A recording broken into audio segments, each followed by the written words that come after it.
My name is Ryan Earnhardt from CreativeSoundLab.tv, where audio recording is an art form. Well, today I'm just going to be highlighting a few different ideas for creative thinking in the studio. Really just 3 ideas that have kind of popped on my radar in the past several months, and I've been just kind of having fun with. I have an idea for bass guitar, for drum overheads, and for drum room sounds. So kind of in the recording and mixing territory at the same time.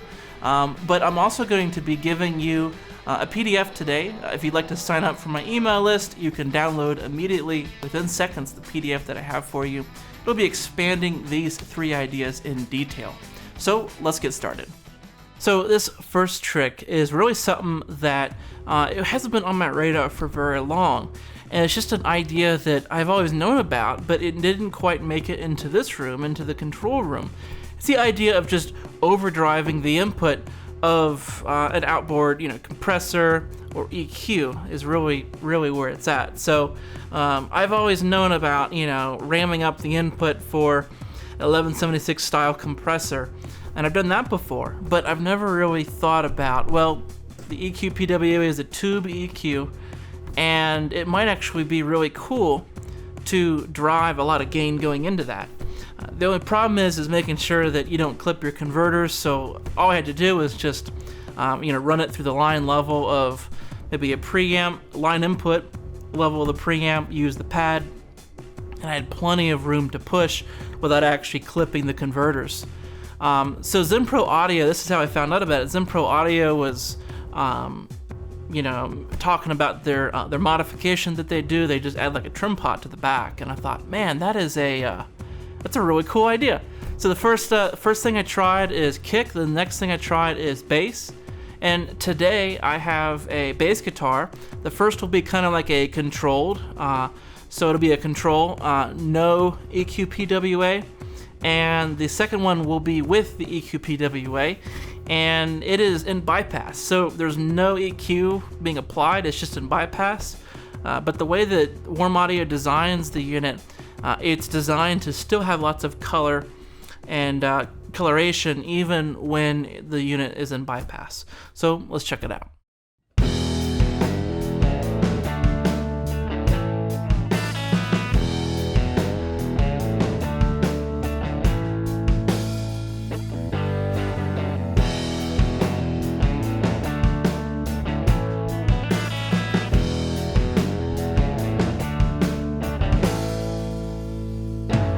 I held a truant's hand close to the windowsill, watched the coming storm, put fear in the ocean. You gotta leave him on your mind. Good intentions brought on from years and years of searching.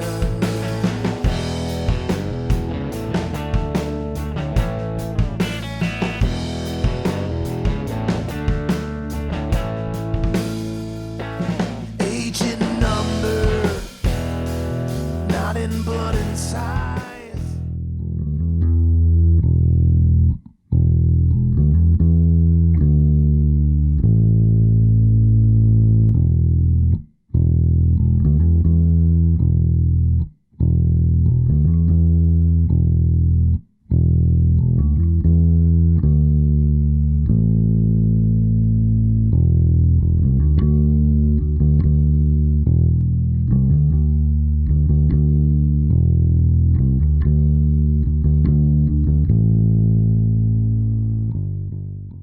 So for this next trick, I learned this because really I just decided not to just run on autopilot anymore. I'd actually made a video about this topic about splitting up a drum kit, and usually you come in at like a 45 so that your kick and your snare are centered.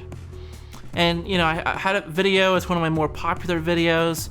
I made a cool visual on this one method versus the other method. And I revisited that, and I found out some interesting things. I actually found out that if you split it coming over the kick and the snare, technically you have, the most important things centered, but you also are narrowing the stereo image. So the ride is closer to center, the hi-hat's closer to center. A lot of times that could be cool. We're also getting the tom to slightly one side and the floor tom slightly to one side.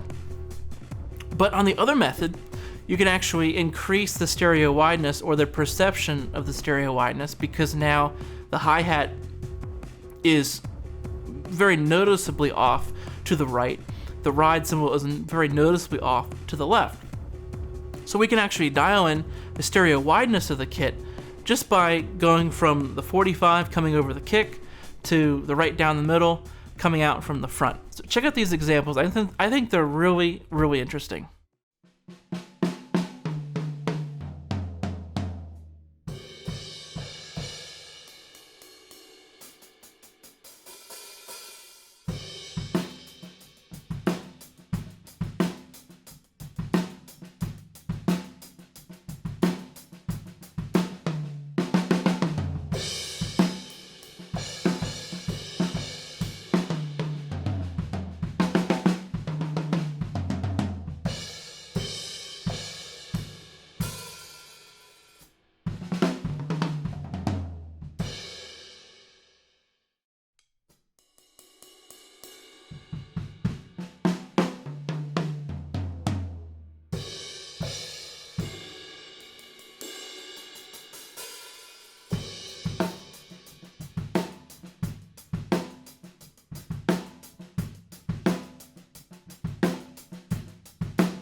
Okay, so I think the examples speak for themselves, and usually I like to match up the close mics with the stereo imaging of the overhead. So this is why I think it matters so much. It's very hard, I think, to have the hi-hat somewhat down the middle, and then after the fact you decide you want it, panned quite a bit over to one side for effect. Maybe you're trying to counter an acoustic guitar on the other side, and you want to have the hi-hat on, countering on the other side. This is why this slight tweak of how we set up our overheads can matter a lot in the final mix. The next trick that I've been really toying with a lot is just the idea of room sounds, reverb chambers. You could almost call it reamping in a way, but just taking a studio monitor, putting it in the live room, and re-recording certain things. And this is a lot about how I mix as well. My mixing is very physical. Get up out of my chair, record the room, reamp certain things, put a speaker in the front room, record that room for. I did it for a trumpet solo a few months ago, so it's very physical. And really, this idea came from somebody online that was saying, "Hey, can you play my drums in your room?" And because we didn't have a room mic for our kit, so we just need some extra 3-dimension to our drum tracks. And I said, yeah, but I think we should focus on snare as its own track, and then kick and toms as its own track. And that way you can fine tune what you like. The biggest thing about this, and what makes it really cool, is a lot of times you have just cymbals just roaring in room mics. In fact, Sabian even touched on this when they released their new hand-hammered cymbals. You actually have session players talking about the softness of the cymbals. The physical volume of these cymbals doesn't overpower the kit. And a lot of times, it's great for studio work so that the room mics are mostly that snare and mostly the drum sound and not so much cymbal wash. So this idea is something to kind of get around that cymbal wash that overpowers room mics. You just simply play the snare sound in the room using a studio monitor, you record the room. Then you record your kick and your toms, you record that room, and you can dial in how much room you want, hopefully without too much cymbals and all that. There is a little bit of cymbal wash in the individual mics. And don't be afraid to EQ aggressively before you do the process. But let's check out those tracks here. I think they're really cool.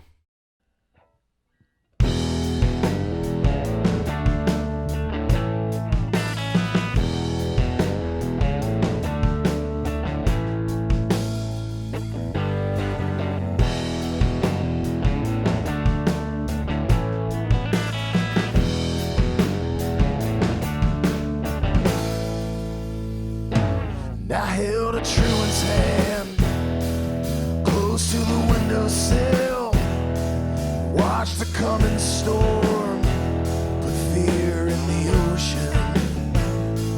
You gotta leave him on your mind. Good intentions brought on from years and years of searching.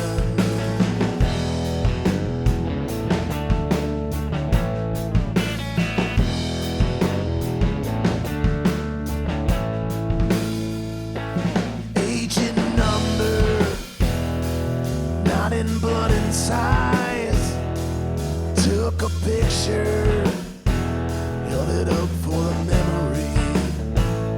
Shallow breathing, his lips were cracked and dry. Wrote this letter from the train. Silent rain, falling hard on. Wish I could find comfort from the storm.